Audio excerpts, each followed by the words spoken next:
Welcome to Luca and Miguel. Enjoy the video. You'll begin by preparing the essentials so recording is immediate.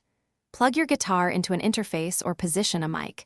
You want low latency and clear tone. Once connected, open Garageband and tap the plus sign to create a new project, then choose audio recorder and pick amp or microphone mode depending on your source. Make sure to set input monitoring on if you need to hear yourself. This gets you in recording-ready mode with levels visible and the metronome accessible.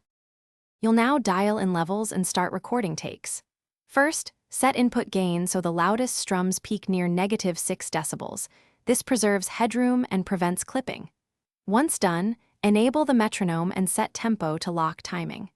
Record into loop regions so Garageband captures multiple takes automatically.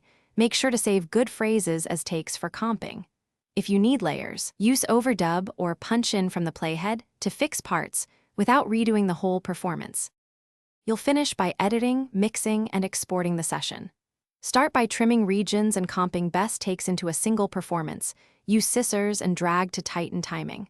Then apply amp presets, EQ, and reverb. Automate volume or effect knobs to create movement.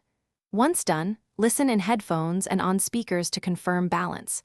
If anything sounds distorted, lower input gain and check cable connections.